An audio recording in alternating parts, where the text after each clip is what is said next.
Hello everyone, myself Anita Beth from Manoj Kothari Consultants, and today we'll be discussing the scale-based regulation introduced by the RBI, which is the revised regulatory framework for NBFC sector. The NBFC sector, as we know, has undergone considerable evolution in terms of size, complexity, its interconnectedness with the financial sector, and by virtue of which several NBFCs have grown and become very significantly or systemically important. And hence, there is a need to align the regulatory framework for NBFCs, keeping in view the changing risk profile that they pose. The revised regulatory framework that RBI has introduced not only seeks to align the regulations for NBFC with that of the banking sector. However, smaller NBFCs, typically the type 1 NBFCs as we know them without having any customer interface or public funds, have been given some kind of an ease and they have less stringent regulations as compared to the other NBFCs. So the layering is being done based on the systemic risk that a particular NBFC may pose to the economy.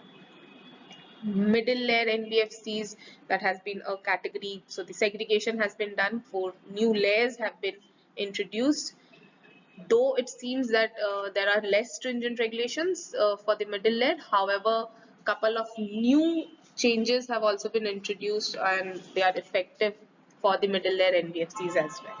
So to start with, let us understand the applicability of this particular regulatory framework.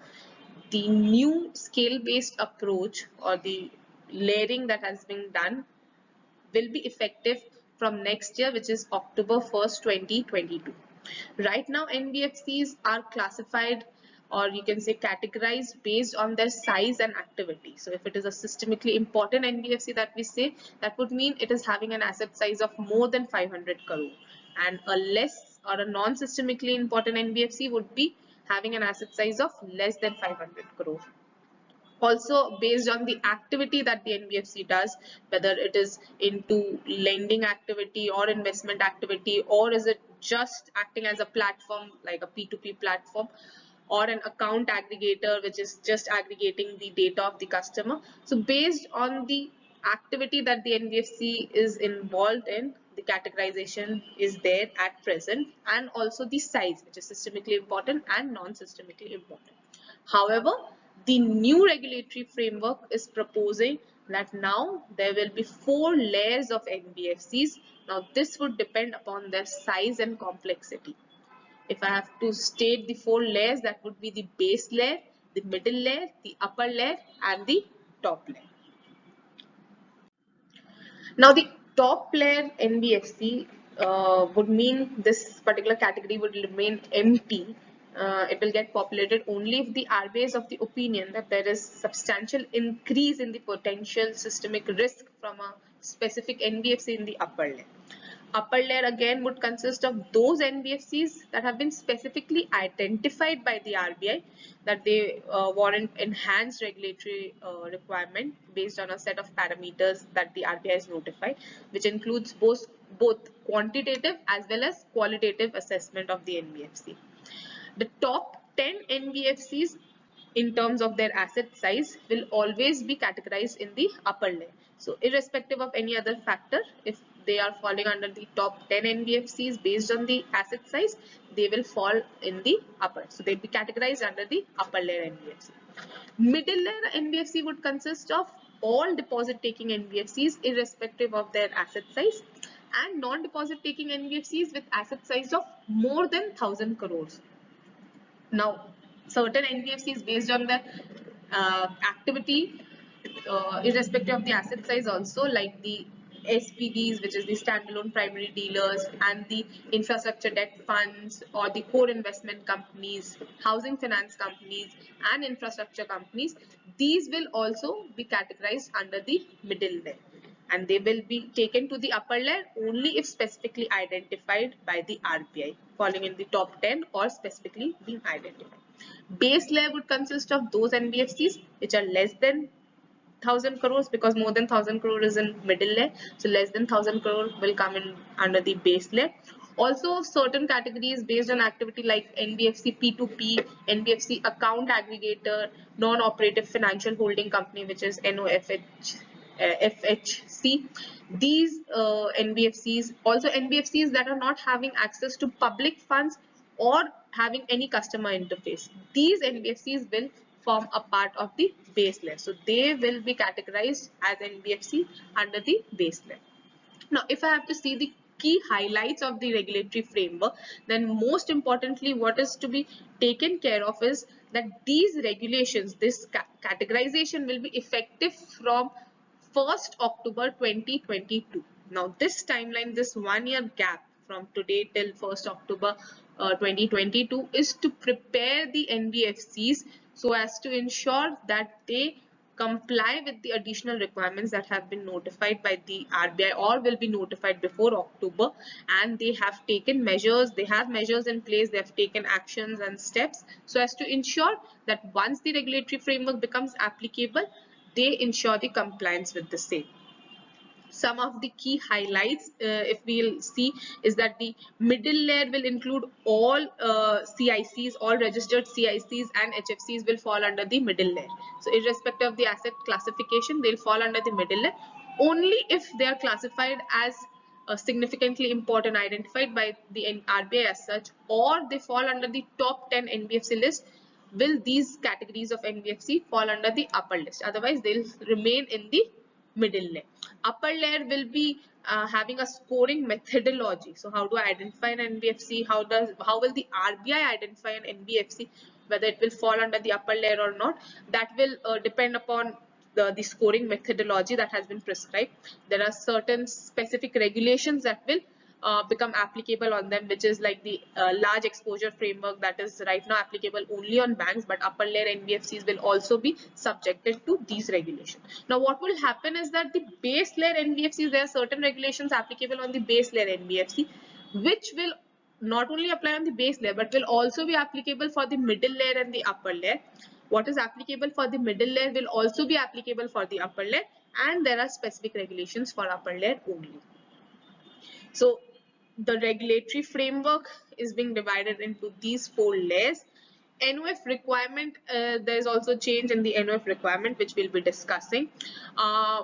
Certain few new additional requirements we can say in terms of corporate governance, introduction of a new director, independent director, and KMPs, restriction on the lending, on the disclosure requirements, sensitive sector exposures and everything. These are certain new developments that will take effect from next year. One development which will be effective from 1st April 2022 itself. Others are applicable from 1st October, but this one particular requirement will be applicable from 1st April 2022, which is IPO financing. Now, IPO financing, as we all know, certain NBFCs do provide funds to the borrowers to invest in IPOs. There will be a restriction or a cap limit to it that per borrower you cannot provide more than 1 crore. So the limit, they have mentioned it as per borrower limit of 1 crore, which will be per IPO as well. So the reading should be that per IPO the borrower must be given a limit of 1 crore. It cannot, the financing cannot be more than 1 crore. This is effective from 1st April itself. Also, the credit concentration limits that is applicable right now on lending as well as investment, there are 2 separate limits that has been merged into one single limit.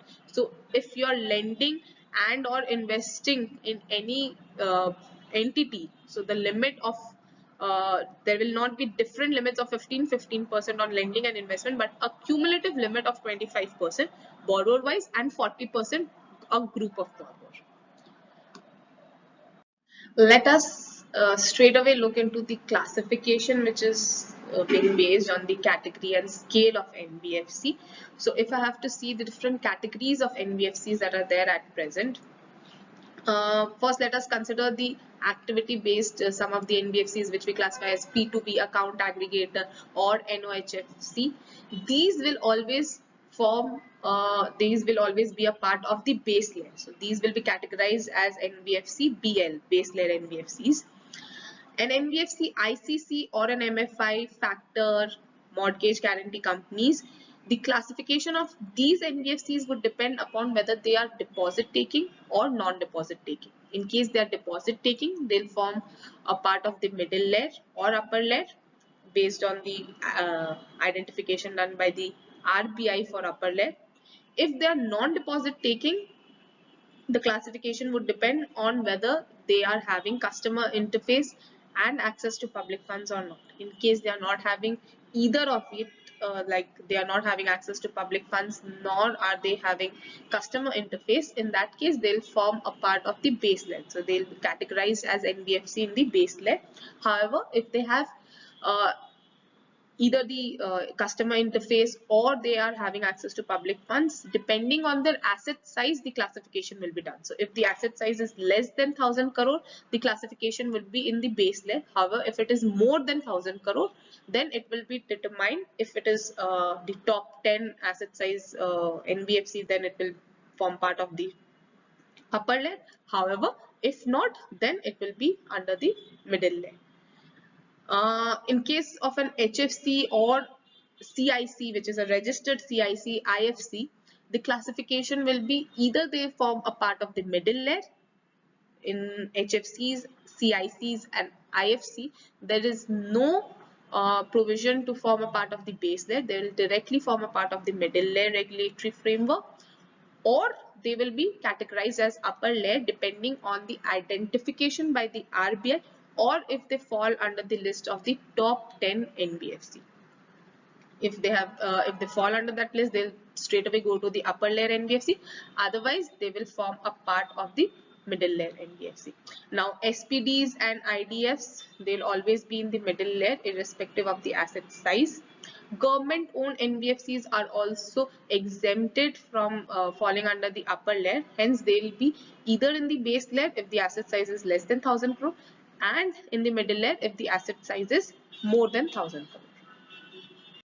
Now, there has also been a change in the NOF requirement for different categories of NBFCs. Right, at present the NOF, we all know, is an essential part of becoming an NBFC, which is a prerequisite for any NBFC. A normal NBFC like a ICC or a P2P or an account aggregator, they require a NOF of 2 crore. Now, for a P2P account aggregator or an NBFC ICC, which is not having public funds and customer interface, that would mean a type 1 NBFC, there is no change in the NOF requirement. They will continue to have the minimum net owned funds of 2 crore. Only if it is an ICC, which is an investment and credit company having access to public funds or having customer interface, the NOF requirement is revised to 10 crore. Also for NBFC Factor and MFI, the revised NOF limit will be 10 crore. Now, this is applicable from 1st October 2022. However, it will be implemented in a phased manner. So when I say in a phased manner, it would mean that the limit has to be 5 crore. So for an NBFC ICC on which the limit of 10 crore is applicable, other than those not having access to public funds and customer interface, they will first have to increase it to 5 crore by 2025 and then to 10 crore by 27. Also for NBFC Factor and MFI, wherein the current limit is 5 crore, it will be increased to 7 crore by 2025 and by 10 crore by 2027. So this will be 31st March 2025 or 31st March 2027 as the case may be. For other categories of NBFCs like HFCs, mortgage guarantee companies, SPDs or IDFs, IFC, there is no change in the NOF requirement. It will remain the same. We all know that HFC NOF requirement recently got changed last year itself, and hence the phased manner applicability of this 20 crore on HFC will remain as has been specified by the RBI. Now, to understand the regulatory framework, this is just a framework that has been introduced, and in certain cases detailed regulations are required, like how will it be effective, what will be required from the NBFC to implement the same. So these will be issued by the RBI in the due course of time. But however, to understand the framework, we have prepared a summary based on the current classification of the NBFC. So if it is a non-systemically important NBFC, we can, based on the fact that whether it is having customer interface and public funds or not, we can determine whether it will fall under which layer. So irrespective of having customer interface or public funds, if it is not having either of it, it is mandatorily into BL itself, because it will be under the base layer. Even if it is having customer interface and public funds, however, the asset size will be less than 1000 crore, and NSI is, as it is having an asset size of less than 500 crore, so that would automatically fall under the base layer itself. For a systemically important NBFC, there can be three possible categorization. If it is having an asset size between 500 crore and 1000 crore, it will fall under the base layer. However, if it is having an asset size of more than 1000 crore, it will fall under the middle layer. And next, if it is falling under the top 10 NBFC, or it is identified by the RBI to be categorized as a upper layer NBFC, then it will fall under the upper layer of the NBFC categorization. For an HFC, there can be two options. Either it will fall under the middle layer HFC, there is no scope of falling under the base layer. It will either be the middle layer, or if it is identified as such by the RBI or categorized under the top 10 NBFC based on the asset size, it will fall under the upper layer. Now, based on these classifications of the existing NBFCs, let us see what are the regulatory framework or regulations that will become applicable. NOF we have already discussed. Next, the NPA norms. So right now, currently, for a non-systemically important NBFC, the NPA norm is that after 180 days past due DPD status of more than 180 days, the loan account is classified as NPA. However, this will change, and now this change is also in a phased manner. So they are bringing the NPA classification at par for all categories of NBFC. It will be 90 days or more than 90 days. If the DPD status is 90 days or more than 90 days, it will be classified as an NPA. This will change by March 2024, you have to bring it down to 150 days overdue. Then by 2025 March, it will be 120 days. And by March 2026, all NBFCs will have either more than 90 days. If the DPD status is there, it will be classified as NPA. Appointment of director. So now for all categories of NBFCs, base layer, middle layer, upper layer, they'll have to appoint a director having relevant experience of having worked in a bank or an NBFC. So they can, the existing NBFCs, they may have such a director already in the board. However, for such NBFCs that do not have such a director in the board, they'll have to appoint a director. So during this 1 year period, we'll have to maybe identify a person to be appointed on the board of the NBFC who is having relevant experience of working in an NBFC or a bank. IPO funding, as we discussed, there is a ceiling or a limit of 1 crore per customer, per borrower, per IPO, which will be effective from 1st April 2021.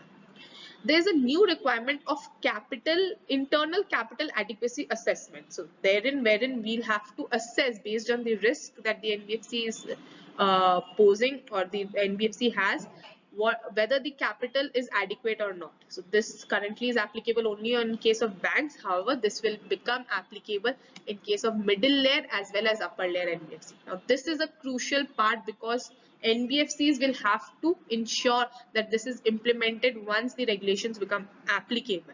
And to implement this, there must be some kind of a methodology that they must draw and how they are going to implement it. So this will require some pre-work to be done, some homework to be done, which we'll have to ensure that the NBFCs that are falling under the middle layer, they put in place the process and everything before these the guidelines are becoming effective. Now also upper layer NBFCs, they'll have to ensure that they maintain common equity tier 1 capital of at least 9% of the risk weighted asset. This again is a requirement only applicable right now on banks. However, this will also become applicable on the upper layer NBFC, not on other categories of NBFC, but the upper layer NBFC will have to ensure this. Leverage limit in addition to the CRAR also will be prescribed and will be applicable on the upper layer NBFC. Now the standard asset provisioning right now for non-systemically important it is 0.25%, and for systemically important it is 0.40%. However, if it will be a upper layer NBFC, then there will be differential standard asset provisioning based on the type of asset. So this again will be prescribed by the RBI, what will be differential provisioning requirement in case of standard asset as well, and that will be effective for upper layer NBFCs. The limit on concentration of credit or investment, which we discussed, has been merged, and right now there is a single exposure limit of 25% for single borrower and 40% for a single group of borrower.